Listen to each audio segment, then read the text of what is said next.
Hi iedereen. In deze aflevering heb ik een gesprek met Jerry Morris. Hij is tienvoudig wereldkampioen kickboksen en Shidokan karate. We gaan een heel interessant gesprek hebben over zijn verhaal, hoe hij zijn journey heeft afgelegd tot het worden van wereldkampioen. We gaan het uiteraard ook hebben over zijn boeken, de mindset die achter zijn kampioenschap zit. Graag wil ik ook een shout-out doen aan Boardstage voor de mooie locatie waarin wij deze opname hebben kunnen doen. Dus luister mee, zet je thee klaar en geniet ervan.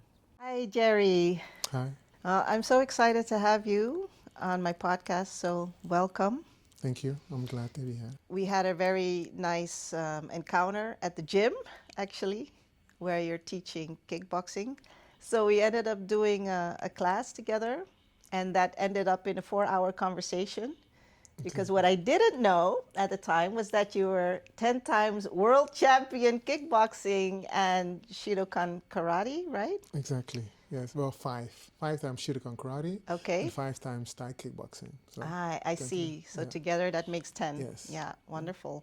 And then I took a peek at your website and I saw that you also wrote a couple of books. Exactly. Yeah. And what I really loved about that was one of the titles that really caught me. Actually, all of the titles are amazing. And you have your books with you. Dreamcatcher, I love that title. Like, I knew there was going to be a double meaning to it. But this one, the green one, I love that because... mindset? Mindset is the difference between the best and the rest. Exactly. Yeah, so I love that title. We ended up having a talk about mindset and about your, this is your autobiography, right? So first of all, give me an insight into your background, and then how did you end up becoming a world champion? I think the answer, what I'm going to say now, answers all those questions, to be honest. I was born in Aruba and came to Holland at the age of about 6 months old. My mother was a very proud woman, but very young, because she had me at the age of 20 and my older brother at the age of 18. When I say she was very proud, she did not want to take a social. She didn't want to have a social income. She wanted to work. Like welfare, you mean, right? She didn't want welfare. Mm-hmm. She wanted to work and show everybody, look what I am. So she came to Holland. She started to work, and that was real good for her. And also, it had consequences. We were put first in a home. It's Annie. Annie, is it like an orphanage? Deze huis? Yes, an orphanage. You could, but I wouldn't say orphanage because they had parents, but the parents just weren't there. I would just call it a home. It's not a foster home, but a home where I was about with 20 other children, boys or girls. I think only boys. Those were the first years of my life, and I have to emphasize that I remember them very fondly. So it wasn't a bad period, I was surrounded with other children, and the people that took care of us, they weren't my parents, but still they were very loving and everything. And again, all those children, playing with all those children, and one of those children happened to be my brother. And how old was your brother? He was 5. Let's say he was 5, I was 3. After that, we were put in a foster home. Two different homes. So Exactly. Your brother's in a whole different home? One foster home and I'm in another foster home. But were you in the same area, the same city? We were in the same area, but at that moment, I'm 5 years old. So, and he's in another class, I'm in another class, I'm with another family. I'm playing with what I believe or what I feel to be my brothers and sisters, my foster brothers and sisters. Right. I don't really know that blood-related brother. We were not really close. I didn't even see him. How many brothers and sisters did you have? I have one brother. And and the foster family. How many children were in that family? Maybe 6. Wow. Maybe 6, and different ages. Maybe ages from just as young as me till 18. I remember one because I tried to mimic him because he was a young man and he used to help the foster my family. Foster dad. So from my 6th till my 12th year going to school, I was in 5 different schools, 5 different schools. So every year I was put in a different school. So it didn't just stop at that foster home. No, when I did go to my family, my mother and my grandmother, I was still 1 year over there, 1 year over here, 1 year over there, 1 year over there. And I wanted to give you that background for you to understand that it forged something and how to become a superhero. That book isn't out yet, is it? No, it isn't out yet. And that's, you could almost say, when during that life as a child, I had no control. And so much children have no control, but it was different, this no control, meaning that every time, everything was that moment, you know, nobody cared what I thought, what I felt. That's how I felt. What I thought, what I felt. Then I was by that person. Then I was in that house. Then I was in that situation. Every year I changed school, and I meant that every year I had to say goodbye to my friends. I didn't even say goodbye. I was just taken out of school, you know, and put in a new school. That means I had to start over the whole environment, the people and everything. Just so a year later, you're taking out that situation again. Just again. Again, you don't see those students anymore. So you never really get a chance to bond or to attach to and it anyone. Forged me, because even now I'm very, you could call it a strength, but also a weakness. I'm very easy letting go. Okay, goodbye. Oh, he doesn't really care. I do care, but I just don't have problems letting go. You don't that's get because attached. I was forged. It's something that I was put into me Right. as a It child. It shaped your Goodbye. Right. Okay, goodbye. It's he doesn't really care. Yes, I do, but it's Like, almost like it's normal. It's normal. It's normal. It's people part come of and life. go. People go, exactly, and I have that much stronger than other people. Going back to how I became a world champion, my life wasn't always, saying it mildly, wasn't always nice. You know, it was kind of hectic and heavy for a child.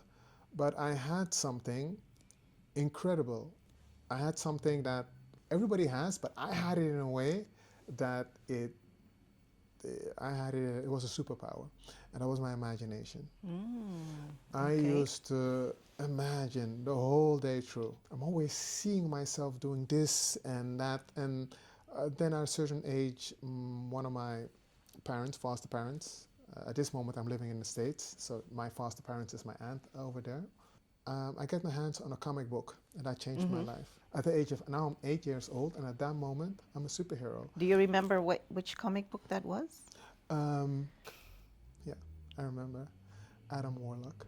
But going back to me wanting to become a superhero, I'm going to translate that into, I wanted to be something special. I wanted to be in control. I wanted to be powerful. I wanted to forge the way that the world the way I saw fit, you know, ideal, in a world that I thrived. Not that I survived, but that I thrived. As I got older, even though I realized that a lot of my thoughts are fantasy, they're so strong that they guide me. I'm about 11 years old. And then I saw Jackie Chan, the movie, a beautiful movie, Snake in Eagle Shadow from Jackie Chan. And now I'm 11, and what I saw, I thought to be so amazing. I said, oh my God. Somersaults, push-ups, one hand or on the fingers, fighting evil. Flying through the air. He was a superhero. He was a superhero, different than Batman. No, well, different than Superman. You know, but he was a real-life superhero. Real life, right. That I could identify with, because he's just a human, just like me. Right. So from that moment on, I wanted to be like Jackie Chan.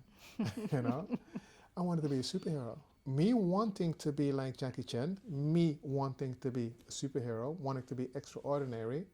At that moment, I said, I want to do kung fu. Kung fu. That's my first choice.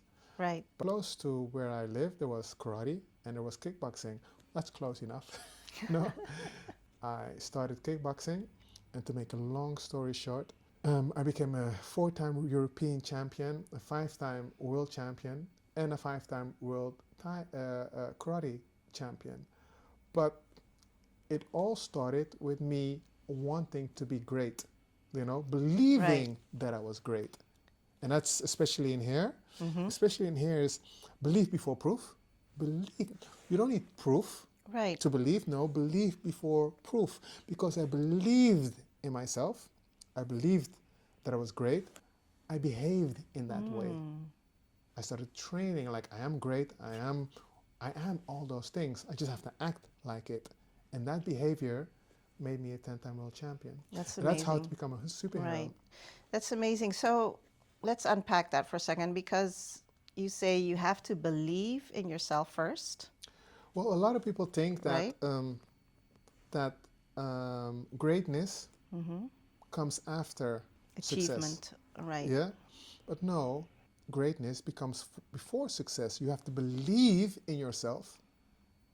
And all those people that grind and fall down and have perseverance when they pursue their goals, they believe in themselves, but no one else believes in them. And even when they, let's say a writer, even Stephen King, he was denied at least 20 times, but he believed in himself. Sure. Even though he was denied 20 times from nope. He kept believing, so you have to believe without proof. So could we also say that it was your coping mechanism for the situation that you were in, for the circumstances that you were in as a young child, feeling out of control, feeling maybe neglected? Your mind coped with that by creating this incredible imagination. Is that what it was? It was. So you had that imagination that you're going to be a superhero. You saw Jackie Chan, yes. And you're like, oh, now it's really becoming tangible, because if he can do it, then I can do it. So how does that then translate into action? Simple, very simple. I can't look in the future at that moment, but everything starts with a simple step. At that moment, I'm just following my heart. I have no thoughts with it. This feels good. This feels good, and let me start. I believe in myself. I am a superhero, and I'm going to act like a superhero. When I started kickboxing, those words didn't go through my mind, but it's just the way I act. I didn't say, hey, I am a superhero, I'm going to go on kickboxing. No, it's the mentality that I had. So, okay, this is something for me, and I loved it. So don't think I was good, no, because I was getting not beat up, but I just loved it. Even though I wasn't beating up, I wasn't winning, I just loved it. I loved it. And the community, the people, and everything around it, I loved it. But then something got forged, a certain mindset. And it had nothing to do with society or money. Nope, I just wanted to be great, meaning I wanted to be super, I wanted to be extraordinary, I wanted to be like a Batman. Maybe compensating, and I'm saying that, and I never saw it that way, because people saw me as, children like me from one school to another school, from one parent, is not going to end up in nothing, And maybe I heard that a little bit here and there, but no, I'm going to be great one day. That was the motivation, but then everything that came after that, first is just pure joy, because it didn't take perseverance or self-discipline. Self-discipline is when you don't want to do something and you still do it. You do what you have to do because you committed to it. Sure. But nobody forced me to do kickboxing after that. Once I went for the first time, I loved it, so I just kept going. I was addicted to it. Nothing was more important, you understand? And then competition started. So my teacher said, do you want to fight? Do you want to do a fight? I said, okay. And I started training. And at that moment, I even started training more than he told me to do. I started running. I never ran, but I started running because I have to get a good condition, because I wanted to be extraordinary. I fought one fight. But this was your first? My first fight. Okay, yes. And you won it? I won. But I didn't have any desire to step in the ring real fast again. So it took a whole year before I fought another fight. Only when they asked me. I believed in myself. I believed in myself. So I wasn't trying to prove anything to anybody. I believed in myself. Do you want me to fight? Okay, I'll fight another time. So now I'm 17, I'm fought once again. Okay, but I had no desire to fight again. And then at my 18th, one more fight? Okay, I fought again and I won. But then I started fighting more regularly. on a regular basis, and I kept winning. and they started to say, you're going to be a world champion.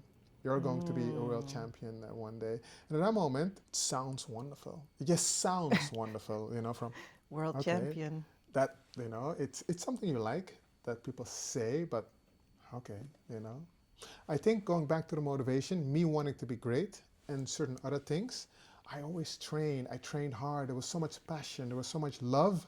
Also, I wanted to be great, and I was willing to work real hard for it, because just belief is not enough. You have to do something, work for it. Absolutely. It's not that I wanted to prove something. I just wanted to make sure that I didn't leave any stone unturned in achieving my goal, in achieving greatness. Right. Whatever that is at that moment for me. And it didn't have anything to do with what other people think. It had to do with my self-image. I am great. I am great, and I'm going to do great things. And it was that mindset. Mindset is the difference between the best and the rest. And I had no problem falling and getting up, falling and getting up, Right. falling again.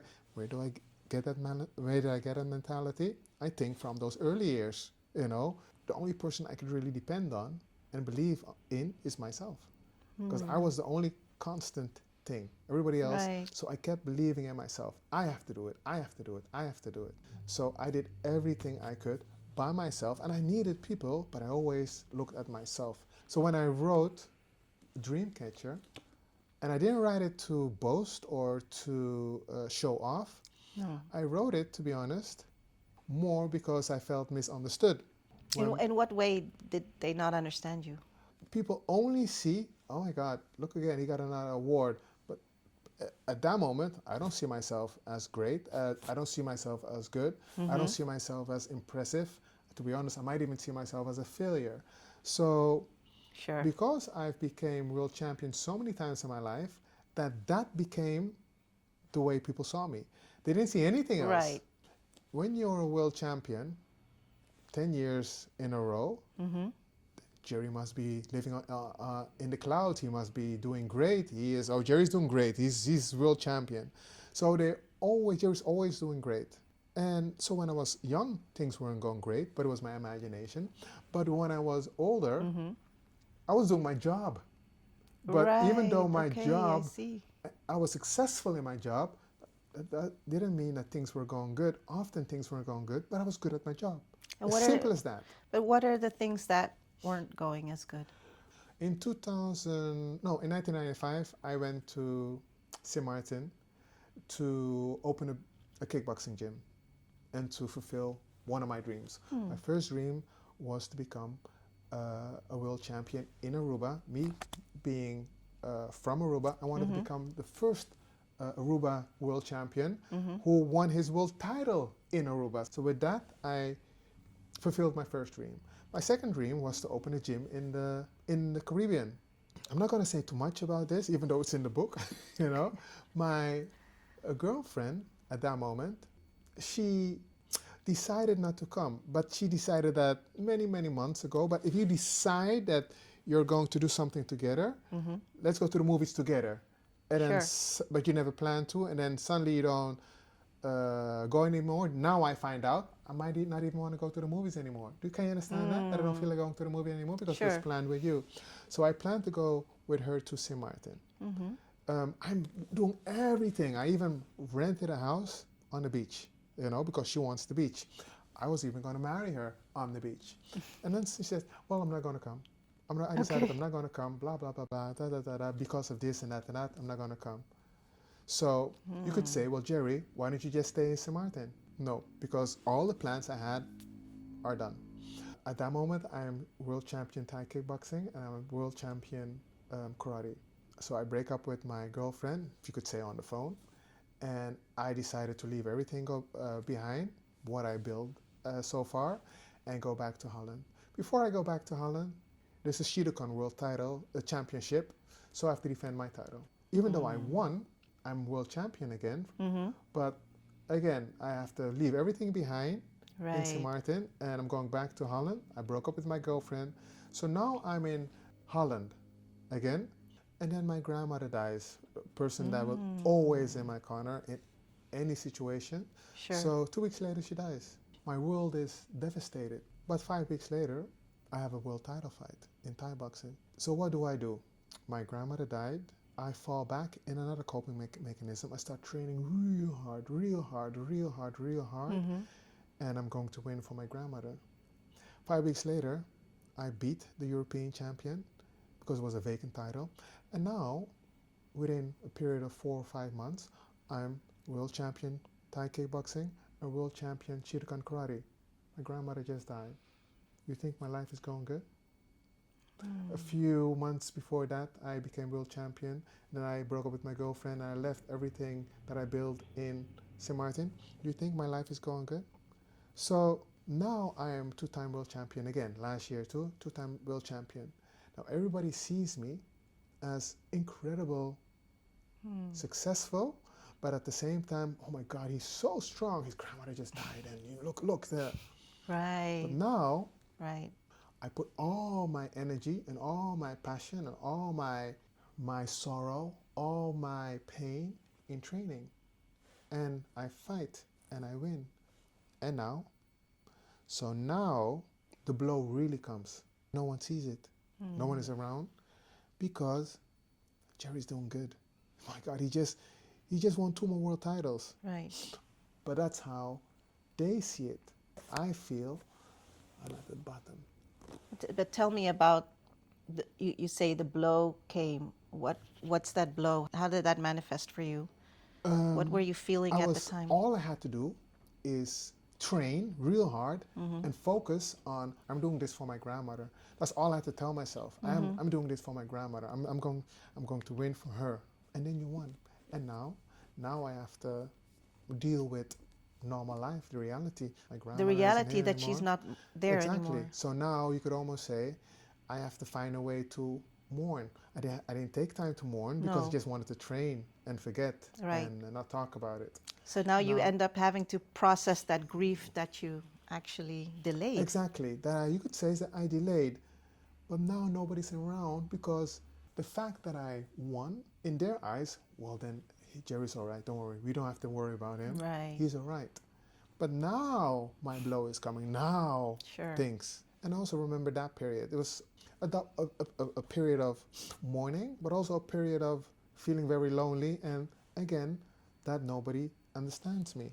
Well, thank you for sharing that, because I think that's really important for the rest of the world to understand sometimes that we look at other people and we see how successful they are and we admire them and we think there's something better than us or more special than us, and we think that that's for them, het is weggelegd voor hun. It's destined for them to do that because they have all these qualities and they're a superhero and they know how to kickbox in your case, or they know how to be a surgeon or whatever, and my life is not that perfect, and I'm depressed or I'm sad or this and that happened to me, or my circumstances aren't great. I have those same things, and that's what people don't see. And that irritated me. That people didn't see what you just mentioned. I also have my moments of, oh my God, pain my heart, but nobody sees it. Everybody thinks I'm always great. Exactly. So that's I'm human. Right. So that's why I love that you share that to show the human side, but also to take away that excuse kind of saying, yeah, I can't do that. I can't achieve that. I can't be great. Exactly. What stops most people, to be honest, is pure their mindset. You are limited to what you believe that you can achieve in life. And the difference between somebody that one day owns 20 tire companies, so you have somebody that fixes tires, and one person that owns 20 tire companies, is mindset. It's mindset. So, and it doesn't mean from, that person said hocus pocus, mindset. No. When you think that all you could do is fix tires, then you'll focus on that, you'll study for that and that. If you think that one day you're going to be great and own a tire company, then you work your way to that. And that might take 10 years, because first you'll start with fixing tires, then you'll have a little shop, little garage, and then you'll expand it, scale it, and after that you might have 2, and then 3, and then you hire people to, understand? It will grow because you have a vision where you believe in. So it's mindset. So when people read Dreamcatcher, first I thought, it was received differently than I expected it. I was very vulnerable. I thought by showing this side, I would, for some reason, I don't know, I was showing my weaknesses, and that's how I felt. Oh no, if people read this, they will see my weaknesses, and for some reason I thought they were going to exploit that for I don't know. I see. I don't know, but that was in my mind. No, should I? So I had trouble presenting my book to other people. I see. But when they did read it, I got very surprising and pleasant reactions, and they were, one, they loved the way I bared my soul and the way I was so honest and put myself out there, that the reaction was, I was so open about everything that strange people would present me with the same openness. So I was very open about my life, and they didn't know me, but without any hesitation, what happened when I was your age? They'll open up as mother, well. What happened with your mother also happened with my mother. When Right. they were talking to me like we were friends, like we were close, because I already opened up as, totally. Strange people had no problem opening up totally to me. And also, and what surprised me was the way they said they resonated with my story in their own way, which I never believed, which I never thought possible. I appreciate it. The second thing I appreciated is that they said, your mindset is exceptional. I wasn't trying to make that point when I was writing, but they said, the way you fall, get up, fall, get up, fall, get up, and just keep going. You keep grinding. Doesn't matter what kind of obstacles come in your way, you keep going. When I was asked to give my first lecture about my book, I, for some reason, focused on my mindset. So I explained my mindset in that lecture. Then they loved it. Several people said, we love it, but it's not about your book. And I said, oh, it's not? It's not? But I took something out of my book that I started to emphasize. Which book did you write first? So first I wrote Dreamcatcher. Dreamcatcher. This is your autobiography. Yes, and based on that book, I started giving speeches about mindset. Right. It wasn't supposed to be speeches about my book, but what am I supposed to say about my book? They said my mindset was different, so I started giving speeches about. To be honest, I put my mindset on paper, exactly on paper in the smallest of detail, and with this mindset, I hope to give you the tools to achieve every goal that you could imagine. And what I really like about this book as well is it's very practical. Like you also, I think it's split in two, right? So the first part is more a theoretical explanation of the mindset, and the second part is really diving deep into the steps. It has your goals and dreams. What is success? Understand? What is failure? And these are just words, but they're so simple. But when I explain them, or when I pull them, from you dissect them, right? Then it's not that simple. Then when I explain success, you get a different understanding of success. Oh, okay. And based on what I just told you about how I felt often when I won my world titles, I have a strong piece about fulfillment and my right why. Because I realized winning all those world titles, often I wasn't fulfilled. So I was successful because now, when I didn't feel fulfilled, I didn't feel successful. This is personal, what I'm saying. When I didn't feel fulfilled, I didn't feel successful, but it was my opinion because the rest of the world did see me as successful. Wow, I'm totally shocked right now, to be honest, because the whole world sees you as this great person. I mean, I think they still see you that way. You have these titles to your name. And now you're telling me that you didn't feel fulfilled. What did bring you fulfillment? Well, personal success, very important, that little word. Personal success is bringing a desired goal to fulfillment where both the goal and the self is fulfilled. And I'm saying personal because if your boss tells you to do something and you do it good, successful. But if it doesn't give you any fulfillment, but now if you're doing the same thing personally, if your own personal goals are also like that, you're doing something but there's no fulfillment, but the goal is achieved, then that's not real success. And the problem with that success is because it doesn't last. Because there's no fulfillment, you need another one. You need another one. How do I know this? Right. I need another world title. I need another world title. Right. I need another world title. So I needed something at a certain point that will give me lasting fulfillment. Have you discovered Yes. that yes. personal fulfillment?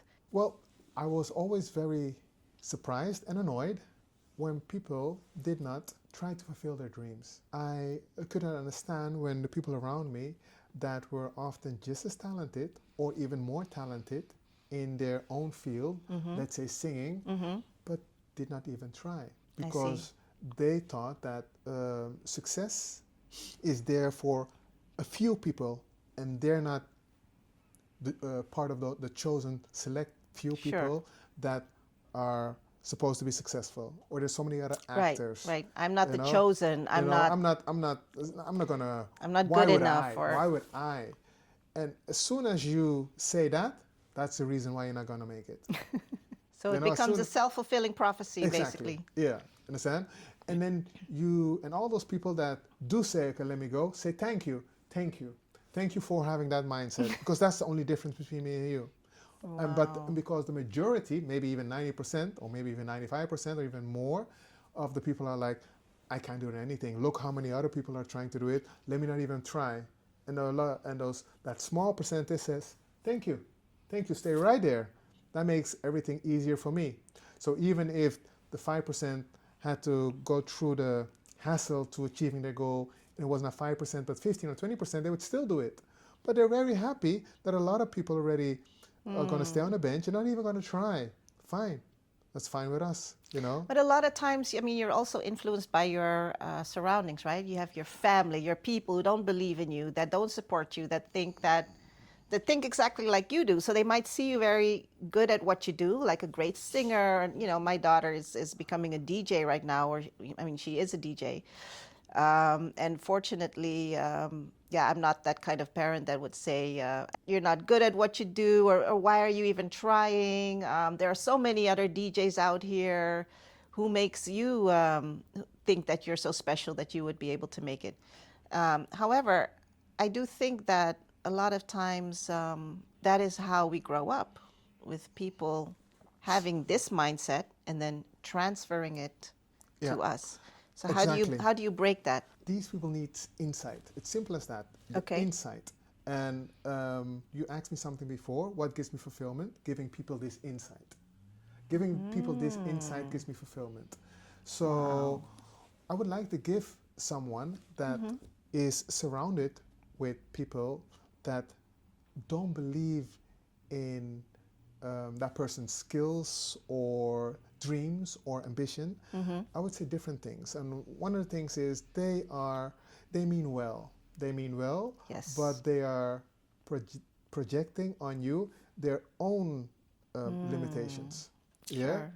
So based on their own limitations, based on their own beliefs, based on their own negative experience, based on their own self-esteem, based on their own what they think is possible, they are projecting that on Absolutely. you. Well, if you don't know better, you will accept that as the truth. And that's your mistake then. Oh, well, if you say that I can't do it, well, if you say because you're older, you're wiser, and that's the problem then. You know, if you constantly are in an environment where nobody's Exactly. supporting you or helping you or keep telling you, yeah, you're not going to make it, it's a form of brainwashing. That's why, so I'm inspired to speak, to write, share my message in any way possible to make clear to people that the difference between the best and the rest, but I'm going to say different now, I achieved a lot, but the difference between me and many, many, many, many other people is mostly my mindset. I developed this mindset partly innate and very much through my environment. But it doesn't have to be. You don't have to go through an environment to create the mindset that I have. You could be taught this mindset. Understand? So you don't have to, everything, I didn't have to go to 6 different schools. No, you don't. You have to read, understand, and accept. And apply. And apply. Look, I believed I'd become a world champion. I believed I could go to abroad and open a gym, and I went to abroad twice. I believed that I could write books. There wasn't proof or anything. I just started, I believed, but you're talented. But I did not know that. I did not wait for proof. I just started. I just made the first step. I just started. I believe in myself, and I start making steps. I'm making progress. And in this book, I created success is a choice flow chart. With that, I mean that, and because a lot of people disagreed with me, what do you mean success is a choice? I'm going to try to describe it. When you start trying to pursue your goals and your dreams, you have 2 outcomes. One is you don't make it, you don't achieve your goal right away, you don't achieve your goal. Or you do achieve your goal right away. So 3 outcomes. One is you achieve your goal right away perfectly. And some people are lucky, and it's good like that. But most probably you won't achieve your goal right away. But then you have 2 paths you could walk. And one is you could stop, and that's when you fail. Or you could try again. Because when you try again, you do that with a little more wisdom, a little more knowledge, a little more know-how, a little more experience. So a little more chance that you'll succeed next time. So now you're going down again, the second time. This is the second time. You could stop. If you didn't, or you succeeded, or you didn't succeed again. So what will you do the second time? Which is a choice. It's a choice. So or you succeed, fine. You're done. But if you don't succeed, you have a choice. Do I stop or do I try again? Now, each time I try again, I do so with a little more experience, a little more knowledge, a little more know-how, a little more expertise. And again, the chance of succeeding has just increased a little bit. Now, let me give you an example. As a child, when you learn how to walk, you just try and try and try. And based on the feedback that you get back nonstop, it's not even conscious, but you're getting feedback. A child is getting feedback. And based on that, it's walking. First, it's just stumbling, but then it starts walking better and better. So the feedback is very important. And while the child is falling down, is it failing? Is the child failing? Or is it success in progress? Exactly. But for it to be able to walk well, it has to fall, feedback, get up, fall, feedback. So the feedback is essential. Yeah? So if you just want to succeed with no feedback, most of the time it doesn't work. You need that feedback to become successful in walking. So also in life. So again, you could stop. That's the same thing like falling down, where you're learning how to walk and stop. Or you're learning how to walk, right? So use the feedback to get back up. Use the feedback to get back up 10 times, 20 times, 30 times, because children don't learn to walk in 10 days, sometimes 10 months, sometimes 1.5 years, sometimes 2 years. They don't complain. They just keep trying till they learn how to walk. But once again, I mean, everybody in this world is always encouraging children to walk. And to learn. Right, and to learn. You'll never hear, a parent or an adult saying, oh, you know what, why don't you just give up on walking because you're never going to make it anyway. Exactly. We're always stimulated and pushed and encouraged and helped and supported. Yeah. So that's a very good metaphor, I think. It's an example when I just told you I dissect failure, well, this is what I meant with an example. So I don't want people to see failure as a bad thing. I want people to Sure. embrace failure. So that's what I'm trying to say. Oh, failure. Okay, what is he going to teach me about failure? I'm going to teach you to see it as a good thing, a thing that you need to grow. So Exactly. Reframe. exactly, failure is necessity to grow. Yeah. Wonderful. And the funny thing is that so people say, but how come you have you're reluctant to speak in public? You know, because I always want to practice. What do you want to practice? The speech. I want to practice the speech, whatever speech. But then they say, but you speak so well. You speak. Yes, but it's a difference. The difference is, all I need is a little question. But if nobody's asked me a question, and you just want me to tell you without any reason, well, Jerry, start talking about what? But as soon as you have a question, okay. So he's on stage. Does anybody have a question? Because otherwise, I have no idea what to say. It's funny, but okay, what do you want me to say? Tell me something about your life. Okay, then, but if someone has a specific question, then it just flows out, Yeah. just comes out. Yeah. So tell me about the other two books that are behind you. Going back to what gives me fulfillment is insight. I am still learning about myself, and also my behavior gives me insight about who I am. So after writing my first book, I'm able to write my story on paper very passionately, my way, because it's not like a writer writes, it's like I'm speaking to you. Oh, mindset? Okay, let me dissect my own mindset and put it on paper for you. I was able to do that. And I loved the way I was able to do that. But then, as you grow older, and I'm not fighting anymore, and I'm more focused on this, new ideas. Going back to Superman. Superman is the lone survivor from Krypton, and he has a cave, a Superman cave in the South or the North Pole. And he also has a kind of computer where he talks to his father. And it's not his real, it's just the essence of his father, the thoughts of his father. So you might even understand where I'm going. The thoughts, the ideas of his father. So every time he needs advice, he just, Right. the father, it's in the computer, but It's like a hologram, isn't it? Yeah, exactly. Well, to be honest, I had that before I written my first book. I said, because of my way of thinking, I want to make something like that on video for my son. So when he has when I'm not here, I'm still young, but still, when I'm not here, then if he has questions about this or that or anything in life, I've said, so I'm going to make all kind of videos of me explaining him things in life. So every time he has a question, I'm not here. And even if I have grandchildren, they would, what does my grandfather do? Well, based on that, you could almost say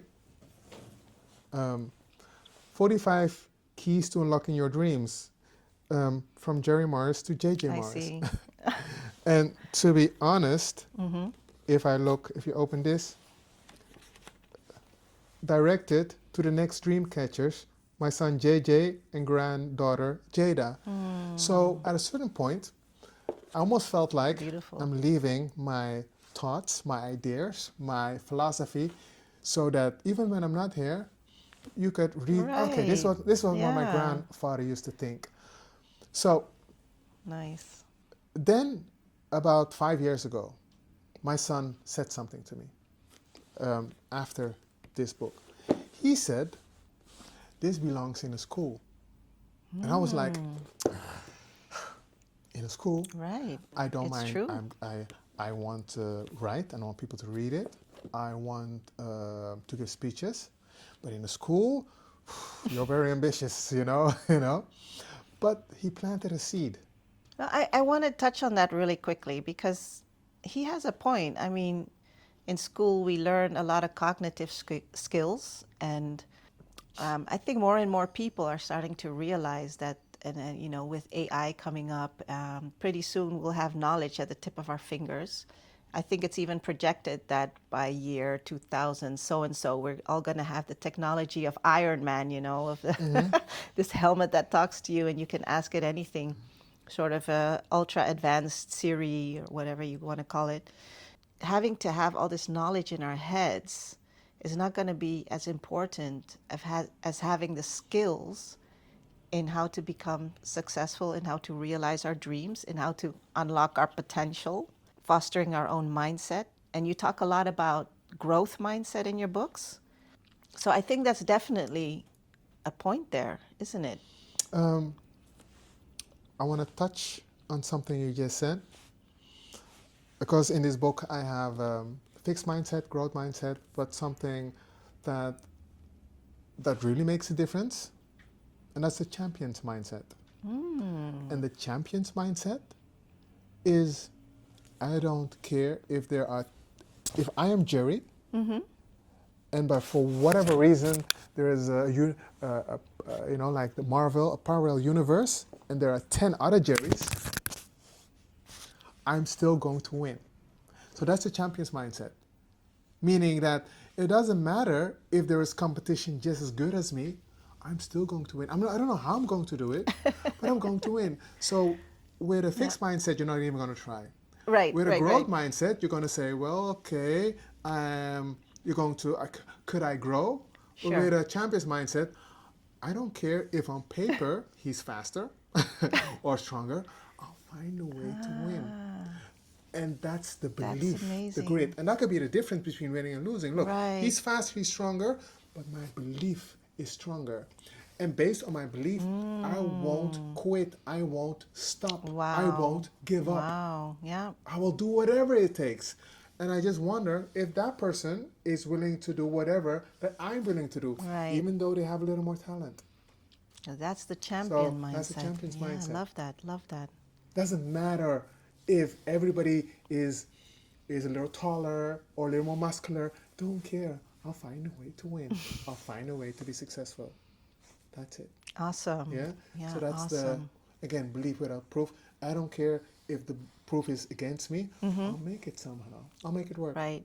So how can we get this going in the schools, Jerry? Tell me. What's your vision for that? So that seed was put into me. It took a while. It wasn't from, as soon as he said that, and I say, oh, that's a good idea.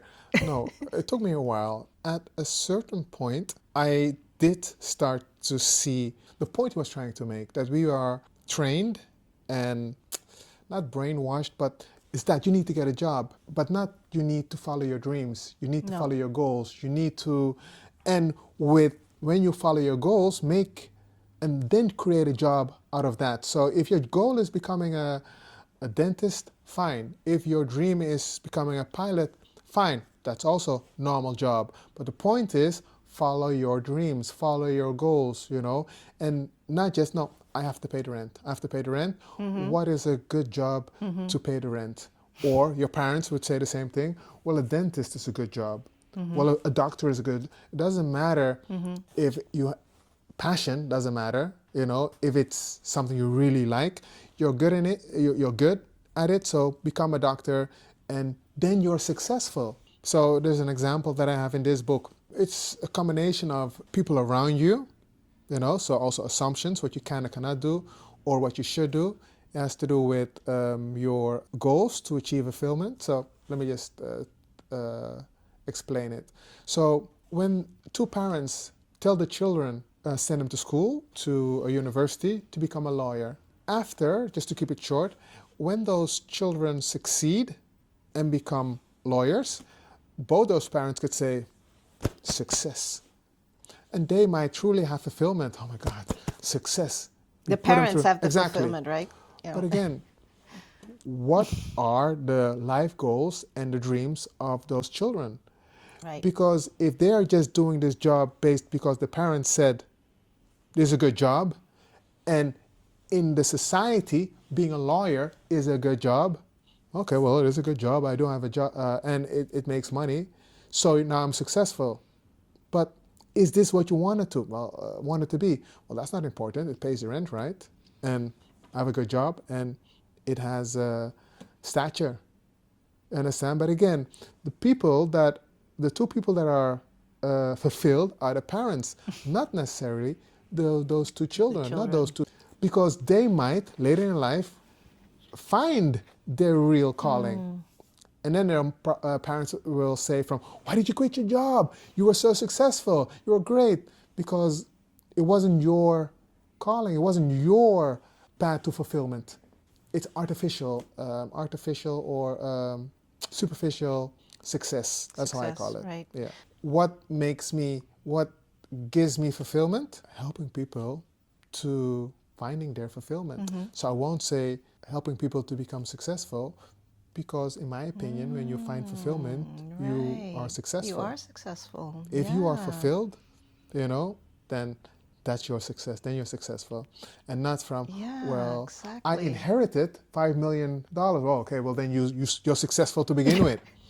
He inherited $5 million, so he's successful, right? You can't do it like that. No, it doesn't work like that, so. Right. I love that. I think that's very powerful to keep in mind. Yeah. What is the analogy of the apple tree? Imagine you have an apple tree and you can't climb the apple tree. Yeah, I mean, you tried 100 times, but you just can't climb it, because that's what you mean, right? I'm asking her. You just can't do it. You just don't have the skill to do it. To do it, right. So then I said, did you try using a ladder? And if there's no ladder available, can you build one yourself? And if you can't build a ladder yourself, can you learn to build one? Can you hire someone to build a ladder for you? Can you make a deal with someone to build or borrow a ladder in return for giving that person a percentage of the apples before telling the person where the apple tree is, of course? Right. Can you find someone to stand on his or her shoulders, or can that person stand on your shoulders and pick the apples for you in return for payment or percentage? Maybe use something totally different, like a rope to swing around a strong branch to climb up the apple tree. Use the rope to shake up the branch full of apples with intention of getting them to fall off to the ground. Use a big stick to hit the branches holding the apples, causing the apples to fall. Sell the whole apple tree, if possible. Show proof with a photo without revealing the location. Think bigger. Start a business and hire personnel on contract to harvest the apples for you. No money for a business, no credit to get a loan. Can you find a business partner to start the business with? The point is, I was trying to make for her, just because you don't have the ability to climb in the tree, it doesn't mean that the apples are not available to you. And then I said, those apples are your dreams. Because you can't climb the trees, that don't mean you can't find ways to still get there. You don't have to do it personally by yourself. Exactly. So then ingenuity comes in. That's an amazing analogy. Yeah. But when you realize that and embrace that, hey, and I that's love that. what I'm trying to do. You know what I'm going to do? I'm going to print out a picture of an apple tree and, and hang it up on my mirror. And only then did I realize a coaching tool, because anybody in an office, the next time somebody in the office comes to their boss, I just can't do it. Then the manager could say, let me give you an example. Let me give that apple tree analogy. Let me point to the apple tree. John, did you build a ladder? Did you use the apple? Amazing, John, I want you to read the apple tree analogy and come back to me then. Come back to me and then really tell me if you can or cannot do it. Because a lot of people think that I can do it, so they go back from I can't do it. Right. How many avenues did you try to, reach your goal? Okay, and the last book? This one, you could almost say it's an experiment, but so this is my autobiography. Right. This is my mindset. Right. This is my thoughts, my beliefs, my mindset all together. And this is the origin. But it's all this origin of my way of thinking. So how to become a superhero. And this is something totally different. Beyond achievement. Beyond achievement. It was an experiment, you could almost say. Somebody wanted to know how one of the steps would look like if I would have a ladder. I couldn't just think of one step. I have to start somewhere, and you have to start at the bottom. So I started at the bottom, and I created a whole framework. It's a 12-step transformation framework. The first one is self-reflection. The second step is self-awareness. The third step is self-evaluation. The fourth step is self-discovery. The fifth step is self-knowledge. The sixth step is your life purpose. The seventh step is self-efficacy. The eighth step is goal setting and action planning. The ninth step is motivation and discipline. The 10th step is determination and perseverance. The 11th step is self-actualization. And the last step is mentoring and giving back. And you could almost say this ladder, from if you don't know what you want at a certain point in life, still with self-reflection or self-inspection, from okay, you're aware of your thoughts. Setting your goals is at number 8. Yeah, correct? because there's two important things. Life purpose and self-efficacy is before that. Don't even set goals if you don't know your self-purpose or you don't, your Right. self-efficacy. But that's what I think then is so funny, because a lot of, schools or educational institutes or, even your job or even corporate companies, they always start with, oh, you need to set goals. In doing so, you're missing a lot of steps. Exactly. It begins with your values. So what are your values? I don't know. So you don't care about your life? Of course I do. Okay, that's the first value right there. Okay. And but you don't care about your family, right? Of course I do. Okay, another value. You care about your value right there. You care about your families. Okay. Sure. Do you care about your health? Yeah. Okay, another value right there. You could even put it in categories. What do you value at work? Is it being heard? Is it the people around you? So is it connection? Is it what do you value? But also in relationship, in that field or just in life, what do you value? And that could be, again, the word value. What is important to you and you alone? Or people could share those values, fine. But what do you value means literally what is important to you. And everything you value is run on principles.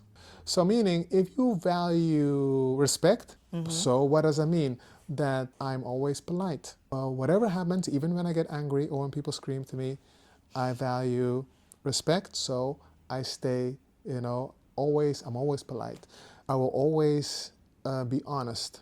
I will always Right. judge honest. I won't lie. I'll be honest. I'll do the right thing. But integrity is also doing what you said you were going to do. Exactly. But the funny thing is, what I'm saying now is that if I value integrity, now I'll say it a bit another way. If I value respect and you say, oh my God, we are aligned because I value respect too, but what are your principles? I would say, well, I value respect and that's live that in a way, the way I treat people. But you Right. might say, I value respect based on how people treat me. I see. Then that's a totally different, it's the same value, but it's different. It's a different interpretation It's a different in what it interpretation. means. Yes, and I that's see. very important. Understand? But it starts right there, because when you understand your values and your principles, when you have goals in life, I want to be that. Do they align with your values? Because if they don't align with your values, then they Right. don't align with your needs. And then you'll have emptiness. And that's why you need to start with self-reflection. And finding Right. what are my values, what is important for me, and that's where Exactly. you start before Yeah, setting amazing. goals. Yeah, I love that. Okay.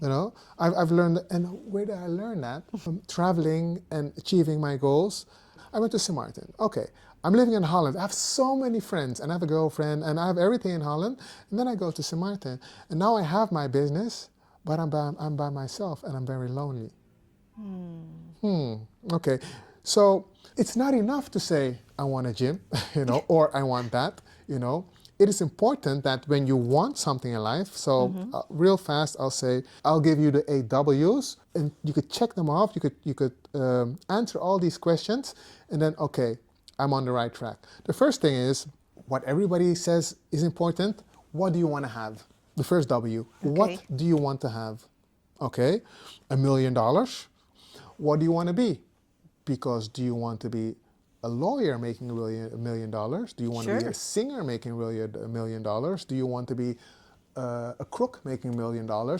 So what do you want to have? What do you want to be? Very important, those two. Okay, and a lot of people stop right there. And so most people just stop at what I want to have. But what do you want to be? The second is, Right. with who do you want to be? You know, with whom do you want to be? With who do you want to share it with? It's very important. Right. With who do you Absolutely. want to be? That's the third. The fourth is, where do you want to be? Okay, we had, what do I want to be? What do I want to have? My own gym. Okay. Who do I want to be? I want to be a world champion. Okay. Where do I want to be? Well, I would settle for Holland, but I'm in St. Martin. Okay. Okay. With who do you want to be? Well, with nobody. I'm by myself. Okay. At that moment, I didn't have that list, so that I'm telling you where. After that, very important, who do you want to be? Now, let me repeat it again. First, I said, what do you want to have? What do you want to be? Right. With who do you want to be? Right. Where do you want to be? Right. And now, who do you want to be? And this is a big integrity. difference. Integrity. Right. Do you want to be somebody that tramples on other people's heads to reach your goals? You understand? Or do you want to stay true to yourself? So a lot of people, when they try to achieve their goals, they say, I have to be ruthless and nothing is going to stop me. Well, I can understand if you say, I'm determined and nothing is going to stop me. Right. But not, I Right. have to be ruthless and everybody is collateral damage. So again, this is who Well, you want to be. that would probably tie into with who, because if you're very ruthless and you know everyone's collateral damage, who are you going to share it with at the end of the Exactly. day, isn't it? And you will lose yourself in a way that you look at yourself in the mirror from, is this who I want to be? I changed Right. totally. So after who do you want to be? Now, when do you want it? And after that, what do you see yourself doing on a daily basis? This is very important. I want to be President of the United States. So what do you see yourself doing? Well, I don't know. Okay, well, you want to, or you want to be something totally different. Maybe you want to be the president of a big company. Again, what do you see yourself doing? Do you see yourself sitting behind a desk? You do that, you do Right, this, you do right, that, right. you do this. Oh my God. Is that what you see yourself doing? Because it sounds beautiful. I'm the president of a big company. Exactly. What do you see yourself doing the rest of your life? It's very important. Number 7. Exactly. And the last one, number 8, is, why are all these things so important to you? That's your right why. Why are you doing it? You know? yeah. Because, is it because of societal pressure, or your parents, friends, peers, culture? Why are you doing this to begin with? Wow. Is it really something? Exactly. So again, the right why. And all these things together, okay, you've thought of all these 8 W's, get going. That's, to be honest, once you have a goal. So first your values, and then the 8 W's. Wow. And then you start. So. Well, thank you so much for, you know, this whole conversation and your insights and sharing your gifts and your knowledge with the world. Yeah, I really love that. Thank you for having me. Yeah, you're so welcome. I'm sure we're going to have some more conversations to Yeah, come. for sure. Yeah.